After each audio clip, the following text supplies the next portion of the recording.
Assalamualaikum warahmatullahi wabarakatuh. Selamat malam, sore, pagi, siang, malam. Pokoknya semuanya. Sudah lama tidak berjumpa, pasca setelah berbagai hal. Sekarang kita tayang lagi. Dan orang pertama yang saya undang adalah seorang komika paling radikal di muka bumi Indonesia. Paling radikal sehingga nggak laku. Bukan nggak mau aja deh. Segmented. Nggak mau laku. Semi not a slim boy. Oke, ya. Apa kabar Bang? Oh baik. Udah lama Bang. Harusnya gue yang nanya apa kabar nih channelnya baru hidup lagi. Nggak usah dibahas. Nanti berbahaya. Sudah lama nggak ketemu Bang Semi, bahkan tidak ada interaksi selama pilkada gitu ya? Nggak ada. Bukan rekayasa. Bukan rekayasa. Tapi itu bermakna Bang Semi nggak milih? Nggak ada pilihan, nggak ada ketertarikan dengan pilkada? Iya, pertama saya kan dapilnya Jawa Barat ya. Jawa Barat. Jadi berapa tahun yang lalu saya udah pindah nih ke Bekasi. Gitu. Terus ngelihat calon-calonnya kayaknya males gitu. Bahkan di situ salah satu calonnya ada Ronald ya. Ronald yang calonnya itu ketika dia ditelepon oleh partainya dia sendiri ngaku dia lagi di panggung itu. Jadi dia aja kaget. Kok dipilih? Nah dia aja kaget ngapain gue pilih. Nah, tapi nanti kita diskusi soal politik. Iya. Saya mau nanya hal yang lain dulu. Merayakan Natal kan? Rayakan. Kan walaupun suka kritis dalam berbagai hal, tetap taat ya, taat ya. Iya, karena saya takut aja nanti kalau saya pendekatannya salah satunya pendekatan selain keimanan dan spiritualitas, pendekatannya juga pragmatis. Kalau nanti saya meninggal, nanti nggak ada yang nguburin, kasihan anak gue gitu, malu. Apalagi orang Batak ya, orang Batak tuh kalau meninggalnya nggak rame, itu keluarganya malu. Karena mereka berbasis persaudaraan. Iya, jadi udah nanti walaupun nanti hubungan datang. Ramein aja. Ya mudah aku aja. Ya, saya nggak tahu siapa duluan kita meninggal. Ya, setelah mudah-mudahan lah tidak dalam waktu dekat ya. Banyak yang harus diperjuangkan. Istri gue bisa nangis. Nanti kalau saya bilang, saya datang gue aja. Kesannya tuh dalam waktu dekat, tidak dalam waktu dekat lah. Iya. Karena gini-gini banyak follower saya bilang Indonesia, Bang diet Bang. Indonesia masih juga Bang. Masih butuh figur seperti lu katanya. So merasa dibutuhkan gitu gue. Merasa penting gitu ya. Iya. Tapi yakin Mbak bakal sedih kalau sesayang itu. Iya sesayang itu lah. Kisah kasih ya. Iya itu saya tidak mau membagikan hal-hal personal saya ke publik lah karena iya. Jadi saya lebih saya mencoba menjadi komika yang ditunggu opininya, bukan ditunggu ceritanya gitu. Karena saya nggak ingin cerita kehidupan pribadi saya itu begitu menarik gitu loh untuk orang. Tapi saya yakin opini saya cukup menarik. Terutama di X ya. Ditunggu orang ya. Nggak, karena di X itu gampang. Nggak perlu syuting, nggak perlu siapin audio. Tinggal ini. Tangtung viral aja 1 juta view. Udah. Jadi merayakan Natal tapi tidak di kampung. Tidak di kampung. Tapi dirimu kan Batak Jawa Barat ya. Ya, saya tuh lahirnya di Bandung. Lahirnya di Bandung. Makanya waktu itu ya susah juga. Apalagi tahun 80-an PSMS sama Persib tuh lagi. Jadi di rumah kontroversial. Iya, tahun 80-an kan PSMS Persib. Iya. Nah yang lucu lagi tuh kalau misalnya naik angkot. Naik angkot ini kebetulan saudara-saudara saya itu kalau belum sampai. Tapi misalnya kosong tinggal 2 itu diturunin. Karena? Iya misalnya kita naik angkot nih. Biasa kan kayak gitu pernah nggak diturunin kan? Iya, jadi dia mau putar balik biasanya. Iya, cari penumpang lebih banyak. Udah turun di sini. Coba cari di belakang gitu. Saya pernah tuh diturunin bareng nenek-nenek orang Sunda. Saya kan orang Batak, tapi kan Batak yang lahir di orang ya artinya mindset dia nyangkanya saya orang Sunda juga. Iya, sangat Viking gitu ya. Ya, pas turun berdua neneknya ngedumel-dumel sama saya. Biasa ya, Cep, kayak gitulah orang Batak mah gila kan. Padahal tempat curhatnya. Iya, Nek. Nuge lo dasar Batak. Ngomongnya gitu, pakai bahasa Sunda. Pertanyaannya, sepak bolanya ke arah Medan atau ke arah Jawa Barat? Ya akhirnya ke Medan. Karena kalau nggak dikasih makan di rumah. Iya, artinya dari dulu merasakan asimilasi budaya lah. Karena kan sebenarnya kan jadi minoritas juga gitu. Makanya dari dulu gerejanya juga memilih ke gereja tradisi. Tapi lu nggak cocok Bang bilang aku minoritas Bang. Kan ITB Bang. Kenapa? ITB nggak minoritas Bang. ITB menguasai Indonesia. Tempatnya merusak sih. Dari zaman Orde Baru merusak Indonesia tuh teknokratnya ITB tuh.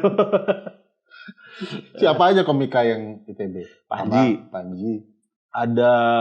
Dulu ada Lukman, terus ada Isman, ada Miun. Oh, Isman pendiri? Ya. Kalian yang alumni ITB kenapa milih jadi komika? Saya nggak milih. Saya itu karena lucu diajak. Saya itu kan salah satu foundernya Isman, ya kan? Lu ramein deh stand up comedy karena butuh figur yang seperti lu. Terus gue ngapain? Nah kayak waktu orasi aja. Jadi waktu 98 saya suka orasi. Orasi kayak gimana dulu? Kayak gitu. Ya udah kayak gitu. Akhirnya itu menjadi karakter saya bukan. Karena waktu orasi juga dulu ngebanyo saya gitu.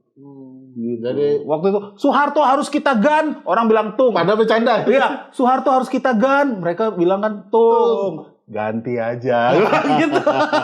Jadi udah pakai punchline. Orasi gue udah pakai. Sebelum dipraktikkan di dunia stand up. Makanya gue bilang ke Panji, stand up comedian pertama tuh gue. Gue anggap waktu 98 tuh stand up comedy. Materi gue turunkan Soeharto.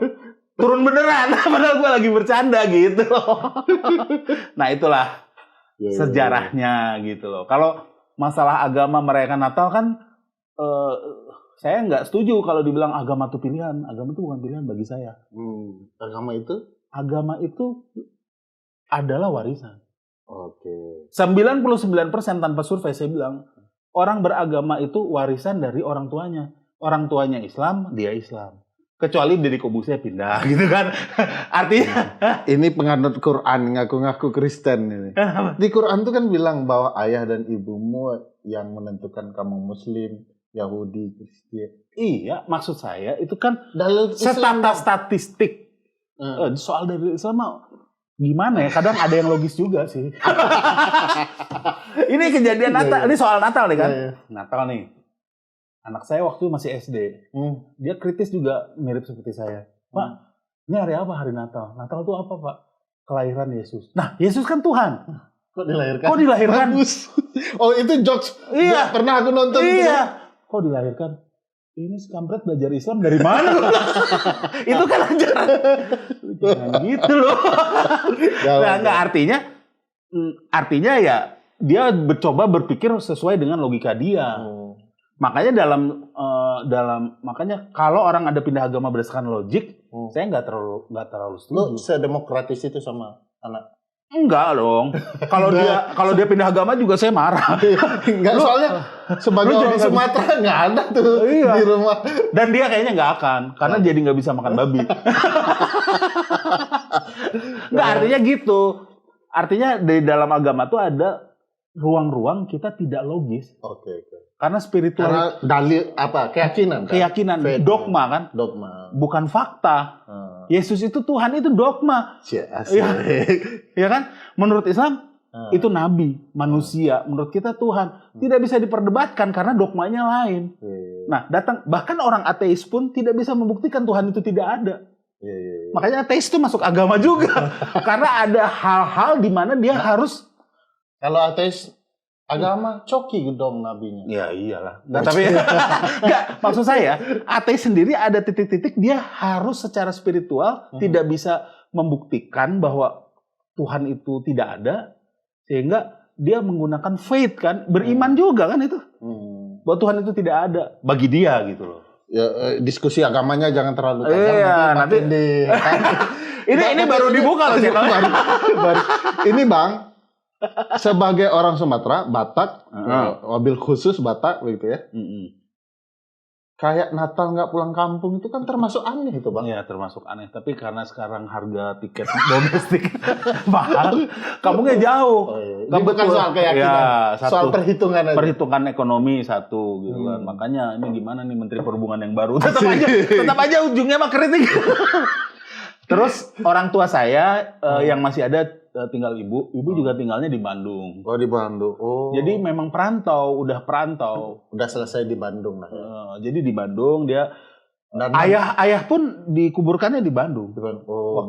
Jadi ibu saya sekarang punya rumah rumah masa kecil saya, ya dia yang istilahnya dia tinggalnya di rumah kami yang di Bandung. Berarti Natalan ke Bandung. Ya. Selesai urusan. Ya. Cuman kan Bandung transportasinya juga macet Bang. Jadi terus gimana kalau Menteri Perhubungan? Ini apa? Juga ke situ. Kalau mertua saya itu memang di sana.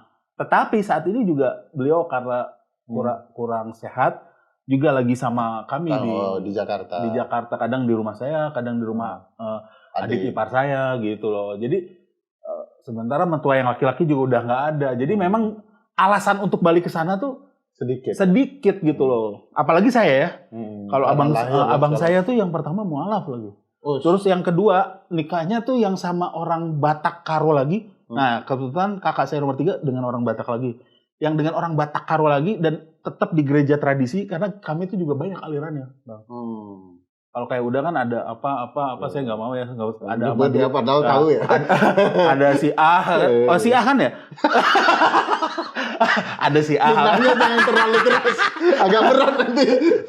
Ada si A, bla bla bla bla. Kebetulan baju hitam nih Bang. Iya, ada si A sama dia macam-macam lah, ya kan. Di kita juga ada gitu loh. Dan saya tetap di gereja tradisi, gereja Batak. Nah yang kakak saya enggak gitu. Itu kan artinya ada aliran-aliran juga. Nah saya itu kalau nggak nikah sama istri saya yang sekarang, ya istri saya memang yang sekarang ini dari awal sih kesannya pernah punya. Dengan istri saya itu saya udah hilang karena saya lebih fasih bahasa Sunda dibandingkan bahasa Batak. Berarti sampai sekarang nggak bisa? Bisa. Karena itulah keuntungannya karena saya ke gereja tradisi itu. Jadi belajar di sana. Belajar di sana. Kawinnya juga di kampung dulu. Saya kawinnya di kampung. Kampung di Medan. Bukan di Medan, 90 kilo lagi dari Medan. Apa tuh namanya? Namanya Kabanjahe. Kabanjahe. Dari beras tagi. Kopi dong. Ya, kopi itu dari Sidikalang sebenarnya. Oke. Karena aku tapi dari Tanah Karo juga ada kopi Karo. Pernah lihat poster foto lama produk kopi zaman Belanda yang ditulis tuh Kabanjahe. Oh iya, ada memang sebenarnya bukan Kabanjahe, ada di daerah-daerah tertentu yang menanam kopi. Nah, industrinya di Kabanjahe gitu-gitu. Ya, karena itu kecamatan, ibu kota kabupatennya di Kabanjahe. Oke. Ya, gitu. Di tradisi Sumatera, Batak dan segala macam biasa pulang kampung, tapi ya pilihannya karena merantau ya. Karena merantau, terus adik ipar juga ada di sini, jadi kebanyakan kita ketemu di sini gitu loh. Merayakan Natal di Jakarta. Iya, terus kita biasa merayakan Natal juga bukan dengan keluarga inti juga, kadang dengan komunitas Batak yang di gereja. Jadi kayak tanggal 25, saya pergi ke gereja yang Batak itu, di situ ngumpul semua orang Batak gitu. Itu pakai baju adat? Enggak. Pakai kebaya formal aja biasa. Ada pakai jas, ada yang pakai batik gitu. Merayakannya di situ. Tetapi biasanya pengantarnya bahasa Batak. Oh gitu. Bukan biasanya selalu pakai bahasa Batak Karo ya. Gereja daerah tradisi. Makanya saya mengerti gitu loh. Harus tidak mau. Mau tidak mau. Tapi mau juga saya karena saya ngambil dari orang Jepang juga sih. Orang Jepang kan semaju-majunya teknologi, tetap kalau ketemu orang menunduk. Tradisinya terus masuk rumah tetap buka sepatu. Kayak gitu kan. Terus perempuan-perempuannya juga dalam acara-acara khusus menggunakan kimono. Artinya memang harus ada dong tradisi. Iya. Walaupun semaju-maju apapun, tradisi ini. Iya. Nah, kalau Natalan biasanya tradisi makanannya apa, Bang? Selain pasti ada. Kalau kita sebenarnya banyaknya kue ya. Kue bawang. Jadi terus tapi sekarang juga sama dengan Lebaran sih itu. Iya, nastar yang gitu-gitu. Untuk melariskan teman-teman kita yang jualan kue. Iya, nastar. Tapi yang banyak ditinggalkan oleh keluarga-keluarga di Indonesia, mungkin di Islam juga, rata-rata sekarang kita udah nggak bikin lagi. Kalau dulu kan kita bikin. Beli kan. Nastar aja bikin dulu, saya ingat. Terus waktu kecil kita bantu orang tua. Terus kan? kalau di kita ada lagi, sebenarnya bentuknya keripik. Tapi kenapa disebutnya kue itu, kue bawang? Tahu kan ya? Bentuknya keripik tapi disebut kue bawang, itu yang digitu-gitu pakai botol. Bang, lu jangan terlalu kritis bang, sampai kue pun. Ya, yang ditipisin pakai botol, tahu kan? Terus dibelah-belah terus digoreng. Nah, itu pun kita udah beli. Dan itu biasa teman-teman kita kan yang teman istri lah minimal. Ya teman dari gereja juga biasanya. Jualan ya. Open PO. Bukan open BO. Itu lain lagi ya. Gue ngomong kayak gini sama Uda Ferry, ini orang di luar ekspektasi orang lagi. Ini mana kritik pemerintahnya? Kita mau bicara. Nah, sebagai tadi abang singgung kan minoritas, Natalan dan lain-lain bagian dari etnis minoritas. Lalu sekarang kan ada berbagai ruang kebijakan yang banyak. Bisa dikatakan satu sisi tertentu dari Jokowi adalah membuka ruang untuk minoritas. Ya. Nah, ini antara isu perlindungan hak minoritas sudah dapat ruang tertentu dalam politik. Nah, perspektif abang melihat ini beneran nggak teman-teman minoritas masih sudah dapat hak mereka atau cuman ya kamuflase? Ya memang kita harus mengambil keuntungan dari pencitraan politisi itu saya setuju sih. Kalau misalnya politisi itu pencitraan, dia mau bangun gereja sebanyak mungkin ya kita ambil aja. Karena mungkin peluang itu tidak. Jadi misalnya dibilang waktu Anies aja waktu menjadi gubernur Jakarta, dia meresmikan gereja di sini, gereja di situ. Itu bentuk pencitraannya. Ya memang iya, harus ambil. Ya harus diambil. Harus diambil itu. Kalau enggak lu nggak punya izin mendirikan gereja gitu. Masalah latar belakang dia melakukan itu di luar tanggung jawab kita gitu. Kita nggak bisa tahu. Tapi saya termasuk yang tidak setuju soal izin-izin rumah ibadah ini, Bang. Semua orang tapi mau beribadah katanya dilindungi konstitusi, pakai izin. Ya itu kan bagus. Tapi kan intinya hukum positifnya pakai izin. Ada izin, terus ada SKB yang problematik itu kan, SKB 2 menteri. Yang akhirnya bisa juga masyarakat dihasut. Nah, SKB 2 menteri ini cacat kenapa? Orang mendirikan ibadah harus mendapatkan izin dari orang-orang lain di sekitarnya. Harusnya dibalik dong. Kalau sudah mencapai kuota tertentu, misalnya ada 100 sudah dapat bisa mendirikan, bukan arti ini udah ada misalnya 200 kakak mau bikin gereja, ya kan? Nah, tetapi kalau misalnya lingkungan itu, apalagi orang Kristen, itu kan karena kita minoritas di Bekasi atau di Jakarta, tinggalnya tuh berjauh-jauhan. Jadi nggak mungkin kita ada di satu titik yang punya akhirnya bisa bikin tanda tangan itu gitu loh. Tapi secara ilmu keagamaan pun di dalam Islam tidak ada pelarangan untuk soal ilmu ibadah. Itu lebih kepada politik elektoral aja tuh, Bang. Iya, artinya kan ini masyarakat, negara itu nggak mau capek, masyarakat dibiarkan untuk berantem sendiri.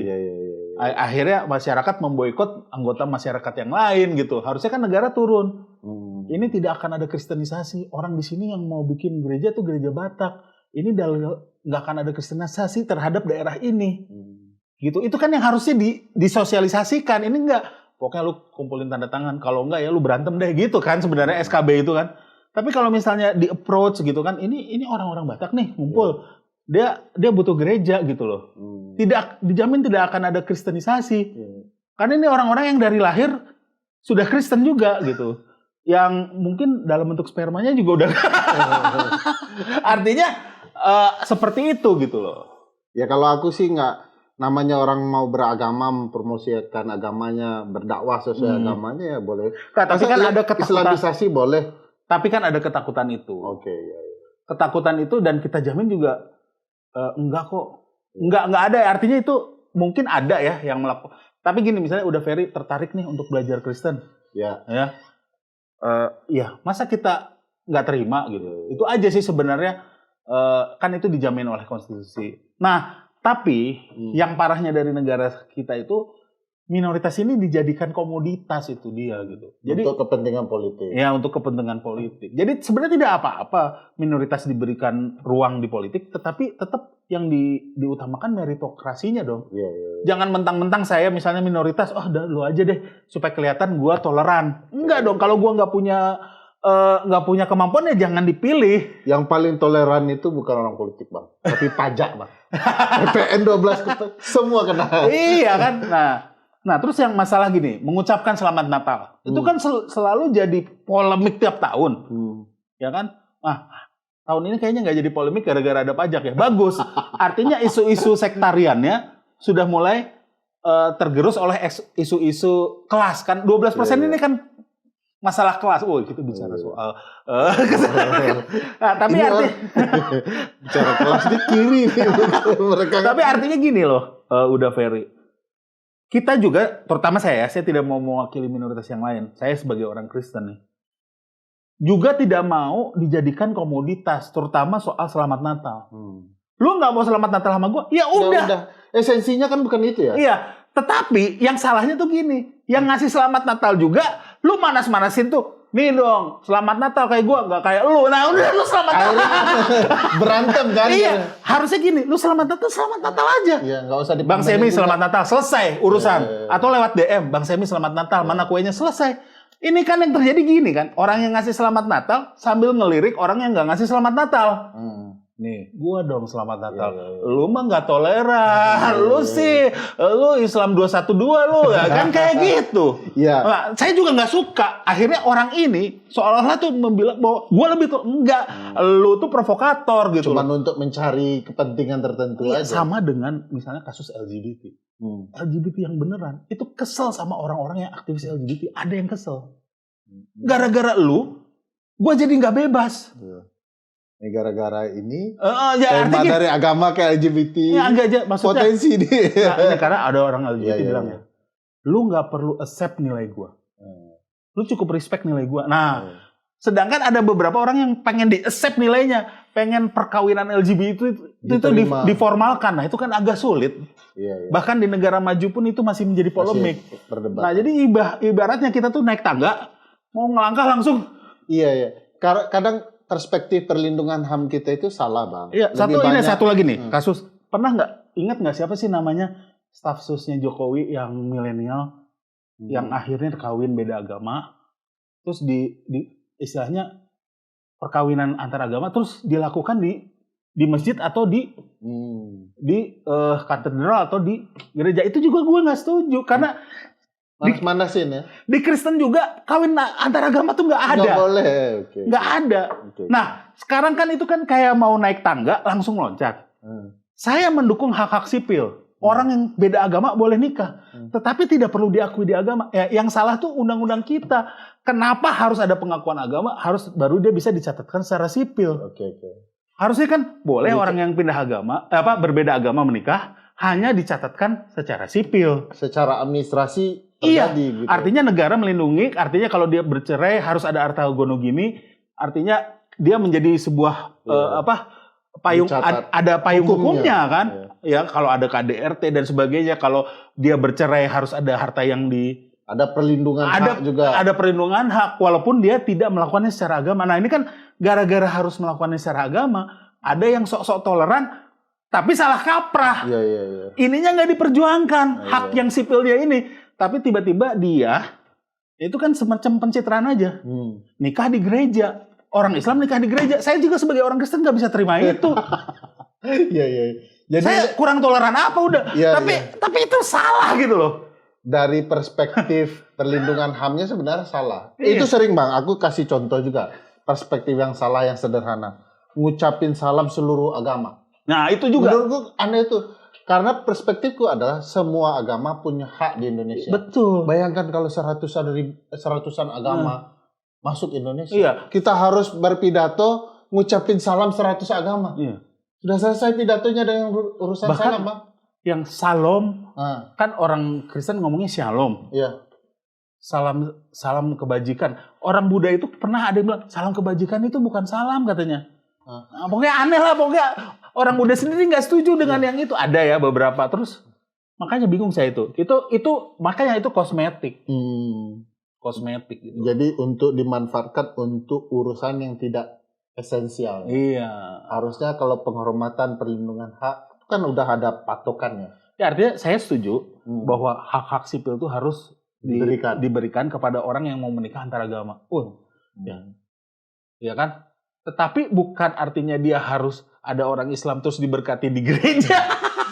Nggak ke sana juga ya. Nggak ke situ. Artinya boleh deh catatkan secara sipil gitu loh. Saya sudah mulai cemas, ini sangat radikal ya perspektifnya. Enggak, tapi memang begitu. Oke. Iya. Ya, aneh gitu loh. Ya. Aneh kan? Atau orang Kristen tiba-tiba ke ijab kabul. Sedangkan untuk ijab kabul kan harus 2 kalimat syahadat dulu. Iya. Gimana itu kan? Berarti orang ini harus convert dulu. Iya. Masuk Islam dia. Iya, masuk Islam dia. Walaupun habis itu dia Kristen lagi. Oh iya. Itu kan sama aja ada orang yang berpikiran nakal katanya. Bahkan kalau gitu dilakukan saja dilokalisasi katanya. Jadi ketika masuk ijab kabul. Begituan keluar talak. Nah, itu kan pemikiran-pemikiran yang terlalu ekstrim dan ya, itu istilahnya itu tricky kan. Sedangkan agama nggak diciptakan untuk itu kan sebenarnya. Nah, semenjak Paus kemarin datang ke Indonesia, itu Paus keberapa yang sudah pernah datang ke Indonesia, Bang? Satu lagi yang sebelumnya yang Yohanes ya. Pernah ke Indonesia? Pernah, Jakarta juga? Iya. Sangat sentralistik juga ya apanya? Dakwahnya. Nah, maksudku setelah kunjungan Paus ke Indonesia, nuansa perdebatan soal hak-hak minoritas, terutama umat beragama, sudah mulai surut atau sebenarnya sekali lagi cuma gimmick saja, tidak akan terjadi perubahan? Iya. Yang menurut saya yang salah itu adalah kita mencoba mencampurkan logika dan spiritualitas. Itu udah salah. Tidak akan bertemu. Terus yang kedua, kita itu udah terlalu maju, tetapi sebenarnya pikiran kita belum maju. Nah, misalnya gini, waktu itu pernah Habib Rizik ngomong, kutipannya Yesus itu katanya ini lahir, bidannya siapa katanya, ya kan? Itu melanggar agamanya sendiri dong, Bang. Enggak, dia ngomong begitu kan. Saya tersinggung nggak? Enggak. Kenapa? Kenapa, Bang? Karena gini, menurut Islam kan memang Yesus bukan Tuhan. Nah, memang Habib Rizik orangnya memang antik gitu ya. Cara dia berujar begitu. Dan itu untuk kalangan dia. Dia mengajar di pengajiannya dia. Nah, yang salahnya kenapa itu viral? Itu ruang internum yang di eksternumkan. Jadi penyakitnya adalah handphone murah, udah ada kameranya, udah itu. Itu masalah utamanya itu handphone semakin murah dan ada kameranya bagus-bagus, orang main upload gitu loh. Terjadilah perdebatan. Nah, terus ada mahasiswa Katolik waktu itu yang tersinggung menjadikan itu kasus hukum. Itu bodoh, gue bilang. Apalagi itu mahasiswa, harusnya intelektual, nggak boleh tersinggung untuk hal-hal yang seperti itu. Gimana dengan kasus Ahok? Asik. Saya sedikit berpihak kepada hukum positif. Karena gini, hukum positifnya masih ada soal penistaan agama. Harusnya sebenarnya kalau misalnya itu mau kita hapuskan, perjuangannya itu dong. Penistaan agama ini sebenarnya kan banyak gray areanya juga, Bang. Tapi walaupun Abang sadar itu adalah upaya mengkapitalisasi jadi isu agama ke ruang politik. Iya. Tapi sebenarnya Ahok salah juga. Ada. Kalau tadi Ahok ngomongnya di gereja, misalnya dia kesaksian nih. Kita orang Kristen, kita begini. Bocor keluar, gue bela Ahok. Nah, ini kan di ruang publiknya dia. Dia mengutip ayat lain gitu. Jadi dia jelas dia keceplosan itu. Atau sengaja ada yang ngomong ini deh gitu. Ya, nggak tahu lah. Pokoknya dia masalah dia menjebak dirinya atau dijebak orang, pokoknya itu adalah kejadian yang merugikan dia. Sehingga menimbulkan protes massa, perdebatan, kalah akhirnya ya. Iya, kalah. Artinya dia sudah menuai itulah ya. Walaupun dia mendapatkan sisi positifnya, dia punya istri yang lebih muda saat ini. Ampun, Bang. Ampun, Bang. Sudah banyak tadi, Bang. Tapi Abang tuh unik, Bang, dalam cara berpikir kritis Abang tuh unik. Makanya walaupun dirimu bawa cara berpikir itu ke jokes, tapi aku dapat tuh esensinya. Tapi agak juga aneh di pikiran mungkin umat Kristiani ya, Bang Seni itu apa sih? Kritik Ahok tapi malah bela Anies, itu kan dua hal yang Enggak, saya nggak bela Anies. Lah kemarin itu bukan bela Anies. Saya nggak mau Gibran sama Prabowo yang jadi. Sesimpel itu. Sesimpel itu. Saya bilang sama Pak Anies kok. Oh iya. Oh ya, makanya dijawabkan, terima kasih sudah memilih saya walaupun dengan metode eliminasi. Dia ini memang jago. Saya jago berkata-kata, dia juga jago mereply. Speak dewanya ya. Iya. Dia kalau ibarat rapper itu freestyle. Freestyle-nya bagus ya. Freestyle-nya. Jadi bukan lirik ditulis, benar-benar udah luar kepala. Kalau abang sekelas Eminem, dia sekelas siapa? Dia Nas kali ya atau atau Tupac. Referensinya jadul betul. Tupac udah ditembak. Ya gitu. Intinya waktu saat itu artinya gini loh. Di WhatsApp itu juga waktu yang kejadian 212 nih. Saya mau cerita nih. Ada seorang sepupu atau ada lagi yang boomers di grup WhatsApp itu. WhatsApp keluarga. Dia broadcast, hati-hati 212, gereja ditutup aja karena ada kemungkinan masanya perpecahan, nanti akan terjadi pembakaran gereja. Artinya, waduh, saya yakin ya mereka itu tidak ada kebencian, itu dari ketulusan karena ketidakmengertian. Jadi di broadcast begitu, di broadcast lagi gitu. Ada seperti itu. Jadi ada tukang broadcast ini yang menjadi masalah di politik Republik Indonesia. Saya bilang, aduh. Dan itu sepupu saya, ini setingkat sepupu kita. S1. Gitu. Kok masih bisa kemakan yang begini gitu. S1 tapi kan bukan ITB kan ya? Hah? Ya, tapi cukup ini juga lah lewat jalur SPMB. Iya. Ya, tapi kan jangan bilang gitulah. Andalas juga kan enggak, artinya sebenarnya ya seperti yang dibilang sejarawan Asfi ya. Asfi Warmananda. Orang Padang? Iya.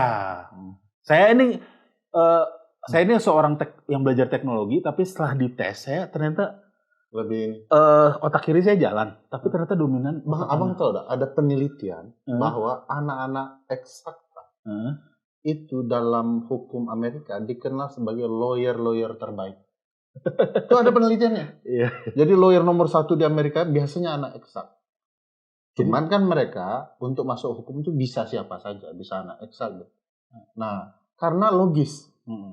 Jadi abang jangan kenapa tajam di ruang politik karena logika itu. Jadi Asfi bilang bahwa sebenarnya saya kan suka membaca-baca buku sejarah bahwa Indonesia itu bisa sampai hari ini karena keberuntungan.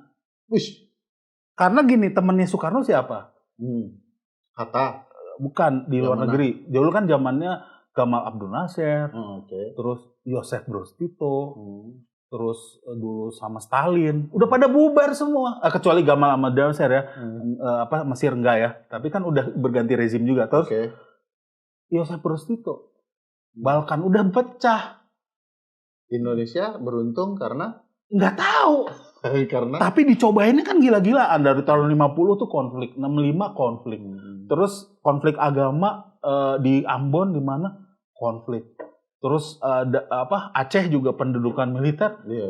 Sampai hari ini masih ribut-ribut ya. Masih ribut-ribut tapi tetap ada. Nah, kenapa abang berpikir dengan kondisi kita ribut-ribut kita masih bersatu? Satu, orang Indonesia itu baik. Itu doang bedanya sama orang Barat. Kalau orang Barat nih ya, ada layoff, pemecatan, mana hak kita? Kalau di kita ada layoff, ya yang sabar ya, belum rezeki kamu. Iya kan, memang aktivisnya ada di luar. Tapi sebenarnya orang Indonesia kalau dipecat, dia ngegojek. Dia cari lain. Iya kita kan manusia harus ikhtiar. Bule mana mau gitu. Hak gua mana? Gitu loh. Itu yang menyebabkan Indonesia jadi sebenarnya politisi kita ini udah dapat rakyat yang sangat baik. Rakyat yang paling rajin. Menurut survei, orang Indonesia bangunnya paling pagi di dunia. Ya, terutama Muslim kan. Ya kan sholat dulu. Ya kan? Muslim, Tionghoa juga rajin. Iya. Ya artinya Batak nelayan kan yang nelayan-nelayan juga bangun pagi. Terus kalian puasa. Imsaknya jam berapa? Jam 4 ya? Nah, jam 2 udah bangun. Makan. Ya kan? Ya, yang tahajud juga. Iya kan? Makan. Bangsa mana di dunia ini mau makan, nonton TV, joget dulu. Dulu acara sahurnya kan joget semua tuh. Cuman di Indonesia. Sudah dapat nih pujian. Ujungnya dihantam aja, di roasting juga. Enggak, tapi artinya orang-orangnya tuh baik. Orang-orangnya tuh baik, hanya sistemnya ini. Politisinya memang korup. Tapi kita permisif, itu dia. Gimana logikanya Bang? Rakyat yang baik tetapi menghasilkan pemimpin. Sebenarnya lebih ke lugu. Lugu ya. Lugu. Artinya dia tidak tahu mana yang baik. Sebenarnya manusia yang baik itu adalah dia tidak tahu mana yang baik dan yang ini. Makanya kan sebenarnya dosa pertama manusia kalau menurut Kristen ketika dia memakan buah pengetahuan itu kan. Sehingga dia tahu. Kuldi ya kalau dalam Islam. Iya, sehingga dia tahu dia ditelanjang. Ketika itu tidak dimakan, kita bakal telanjang semua gitu kan. Karena kita tidak. Nah, ketika itu dimakan, makanya yang paling berbahaya itu sebenarnya pengetahuan. Nah, itulah yang kalau dalam Kristen disebut buah kuldi itu sebagai buah pengetahuan. Buah pengetahuan. Oke. Ya artinya kan setelah itu dimakan, kesadaran bahwa dia telanjang itu di situ kan. Artinya sebelumnya nggak tahu. Nah, orang Indonesia mungkin nggak tahu ini sebenarnya hak dia. Bayangkan ya, saya waktu kecil nganggap transmigrasi itu adalah program yang bagus. Wah, bagus juga ya kita dikirim ke Sumatera. Baik ya pemerintah dikasih tanah 2 hektar. Dikirim Kalimantan. Padahal tuh tanah 2 hektarnya punya masyarakat adat mana. Orang nurut-nurut aja tanah dia dibagi-bagiin dulu. Jadi perspektif politiknya bahwa publik kita ini karena saking baiknya ditambah keluguannya, hak-haknya dia tidak dapat. Tidak dapat. Karena dikerjain oleh teman-teman politisi. Dari zaman dulu. Sekarang. Nah sekarang kan ada. Udah ke Papua. Iya. Dulu kita belajar kan. Apa makanan pokok Madura? Jagung. Enggak, di sana makan nasi. Apa makanan pokok Papua? Sagu. Makan nasi sekarang. Gara-gara siapa? Gara-gara transmigrasi dan lain-lainnya ini ya. Semua orang makan nasi. Nah, diseragamkan. Sekarang nyari beras akhirnya susah. Harganya jadi tidak terkendali, kita impor, disuruh mari kita balik ke aneka pangan. Dari dulu sebenarnya udah. Kita udah, lu aja lu yang bikinnya seragam. Padahal kalau nggak seragam, kalau harga beras bermasalah, ya udah. Orang Indonesia akan tetap hidup kan. Iya, tapi sekarang orang Papua makan nasi juga. Gara-gara semua nasi Padang lagi di Papua. Mungkin gara-gara situ setiap pengkolan gatel bikin nasi Padang. Bang. Kalau orang Padang itu kelemahannya satu, Bang. Ada pengkolan kosong kita dirikan gerobak nasi Padang. Bang. Iya gitu. Nah, jadi gini, Bang. Jadi bicara soal hak karena memang ada kebijakan yang tidak pro publik. Nah, sekarang nih, Bang, ini dari isu minoritas ke politik lagi nih. Ada rencana teman-teman politisi itu mengambil hak publik dengan mengubah proses pemilihan kepala daerah menjadi perwakilan di DPRD. Nah itu gara-gara kebaikan orang Indonesia dan keluguannya bisa bertemu gol dengan politisi yang bermasalah bisa gol. Yakin lo Bang? Ya artinya gini, nanti kuat-kuatan juga. Tahun 98 itu kan sebenarnya aktivis tuh banyak sebelum tahun 90. Kenapa harus berhasil tahun 98 itu kita juga nggak tahu gitu. Ya momentumnya. Iya, makanya ini nanti yang sekarang dinastinya siapa sih? Prabowo atau Jokowi? Atau Mulyono? Atau bergabung kedua-duanya. Iya itu. Nah ini kan kita nggak tahu nih sampai kapan gitu. Tapi pasti ada waktunya. Soekarno aja dulu orang lihatnya dewa gitu kan, sampai Paduka nyebutnya disebut yang mulia Paduka, pemimpin besar nelayan agung, petani agung, pemimpin revolusi. Pemimpin besar revolusi yang gitu kan, seperti itu. Bisa juga jatuh. Soeharto waktu itu kayaknya nggak mungkin jatuh juga. Apalagi cuma sekelas Mulyono sama ini. Tapi jangan dianggap enteng. Kayak Liverpool 30 tahun, wah nanti juga juara, 30 tahun nggak juara-juara. Ya, kalau begitu masih mending MU ya. Nah itu kan sekarang Pak Prabowo yang mengeluarkan pernyataan itu, Bang, bahwa kos tinggi, biaya tinggi, kita pindah aja ke DPRD. Padahal itu kan konsep dari keluarga dia juga di bawah Soeharto kan. Konsep itu kan sebenarnya pengennya sentralistik yang seperti udah bilang ya. Intinya Itu yang harus dilawan karena itu nggak sesuai dengan cita-cita reformasi, udah jelas itu. Nah, artinya gini, jangan sampai cita-cita angkatan lu dong. Iya, ya bukan juga sih. Gua ikut-ikutan waktu itu. Tahu-tahu berhasil. Makanya saya ini bisa jadi demonstran 3 angkatan nih. Jadi 98 ya kan lawan Soeharto. Terus kemarin yang peringatan darurat saya turun juga kan? Turun juga ya? Turun juga. Nanti jangan-jangan 25 tahun lagi saya turun menurunkan Jan Etes. Gak bosan-bosan. Tapi cara berpikir teman-teman dirimu kok agak banyak ya. Komika iya, IT, pakar IT apa istilah expert? Enggak, saya seorang praktisi. Ya, IT. saya seorang pengusaha IT lah. Ya, aktivis juga. Nah, itu kan yang melabeli aktivis orang lain. Tapi kan kita melihat sejarahnya, lu bagian dari gerakan itu. Nah sekarang aktivis medsos juga. Nah itu pemerintah. Ya iseng aja sih itu. Iseng tapi se-Indonesia itu. Nah melihat ini sesuai dengan cakrawala berpikirmu atau memang publik ya sudah permisif aja ya mau diapakan? Enggak, jadi publik memang harus gini loh. Publik itu nggak bisa dibilang bahwa nanti akan ngikut aja, tetap harus ada yang ngelawan, harus ada pelopornya gitu. Karena zaman Soekarno kan dilabeli komunis juga oleh Belanda, dilabeli ekstremis juga oleh Belanda gitu. Artinya si Budiman Sujatmiko dan kawan-kawan di 98 dilabeli juga ekstremis oleh Orde Baru gitu. Kaum kiri berupaya menggulingkan negara. Padahal sebenarnya enggak juga. Kalau diajak mau kok, buktinya sekarang mau. Dulu Soeharto nggak ngajak sih. Ayo sini. Harusnya kalau Soeharto tahu konsep bukit algoritma, mungkin udah mau. Atau ada kemiskinan yang bisa dirayakan dengan bisnis kan. Sebenarnya terlalu lama aja Soeharto, karena Soeharto kan mau memimpin reformasi tadinya waktu. Reformasi akan dilakukan dan dipimpin oleh saya. Orang udah lapar. Nah, artinya memang harus ada gitu. Di zaman ini, di zaman Gen Z ini harus ada nih. Dan saya mendukung banget nih kalau ada orang-orang yang maju ke depan, dan mungkin memang bentuknya harus lain, Bang. Jadi sekarang jangan bilang lu cuma main di medsos. Enggak, medsos itu adalah media yang valid sekarang. Media yang valid sekarang. Kalau zaman dulu saya nulisnya di daun lontar, masa sekarang nulisnya di daun lontar? Ya Garuda Biru kan dari gerakan medsos gitu kan. Betul. Bahkan di Mesir jatuhnya rezim yang sebelum yang sekarang tuh, pokoknya Mursi atau siapa? Morsi. Itu kan sebelum Morsi ya. Iya. Morsi. Itu kan pakai medsos juga. Ya. Gitu. Suriah kemarin kan. Iya. Artinya ya ada itu di situ. Jadi jangan dibilang lu cuma berani di medsos ya. Medsos itu kan saya nggak bilang bahwa wah ini nggak real. Orang-orangnya real kok.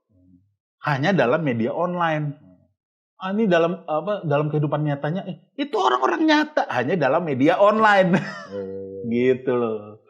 Jadi menarik nih dari mau cerita Natal, set politik lagi. Tapi kalau cerita Natal lagi sebenarnya dari dulu tuh adalah masalah-masalah seperti ini. Makanya Soeharto tuh bagus caranya dulu nonton serial Unyil nggak? Iya. Ya dia ngapain serialnya soal persatuan perbedaan. Iya. Kalau dilihat itu kampung ya, ada Cinanya si Melani. Iya Melani. Ada Usrok. Nah, yang bagus ya Unyil itu pacarannya sama siapa? Melani. Itu adalah kisah Betawi pacaran dengan kisah pribumi Islam pacaran sama Tionghoa Kristen. Pertama kali di film Unyil. Jadi kalau lu bilang tentang tapi kan belum tentu nikah, Bang. Jadi sebenarnya Soeharto udah terus ada Paraden apa? Kejawen kan? Ngomongnya menurut primbon. Jadi menunjukkan ini Bhinneka Tunggal Ika gitu. Sudah ada pola pendidikan. Iya, konsepnya bagus itu sebenarnya. Iya. Tapi kesadaran keberagaman anak-anak muda sekarang juga mulai bagus ya, Bang. Mulai bagus. Aku lihat ya teman-teman Gen Z dan lain-lain juga tidak terlalu ini. Gen Z yang mana dulu? Kita kan belum sampai Gen Z yang di mana gitu. Iya. Kalau Gen Z di Padang kayaknya beda ya. Iya. Ya kalau Gen Z di Sumatera Utara dia kita ini turunan Yahudi katanya. Kan ada orang yang bayangkan ya, saya sih mendukung kemerdekaan Palestina kalau saya. Tapi ada orang yang mendukung Israel gara-gara dia Kristen tanpa melihat proses berpikir logiknya. Apa yang terlihat? Karena Israel ada di Alkitab memang. Oke. Ya sesimpel itu. Tetapi dia tidak bicara lagi Yesus bilang bahwa ada orang Samaria dan sebagainya. Nanti saya jadi khotbah di sini. Apa dalam hukum good Samaritan law? Iya. Samaritan law. Bahwa ada orang yang begini. Di sini ada seorang ahli agama, ini ada seorang Yahudi, lalu ada seorang Samaritan. Dibantunya lah yang ini ada orang yang baru dirampok nih. Yang ahli agama dan orang Yahudi, orang Farisi nyebutnya. Cuekin. Nah, yang Samaria ini sebenarnya suku yang bukan Yahudi gitu loh. Membantu. Mana yang menurut kamu benar? Yesus bilang yang orang Samaria. Lahirlah dalil hukum. Iya, artinya orang yang bilang dia nggak baca Alkitab sampai selesai. Dia bicara bacanya Perjanjian Lama, bertobatlah saudara. Keluarkan bendera Palestinanya. Ya, menarik juga pemikiran. Makanya gue kalau ngomongin soal Israel di gereja, udah nggak mau. Karena susah juga. Nggak siap mereka mendengar. Satu itu, terus kedua ngapain gue nambah musuh gitu. Padahal udah banyak kan. Terus yang kedua, kalau udah ngomong gitu, ya udahlah makan panggang yang enak di mana, udah gitu aja.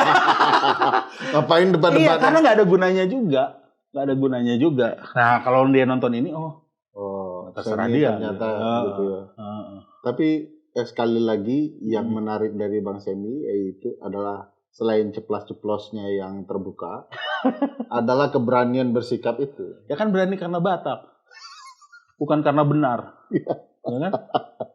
Dan tapi tetap merendahkan diri dengan mengatakan ini bukan soal saya yang paling benar. Kayak ada istilah itu berani karena Batak. Iya, Hotman Paris berani kan?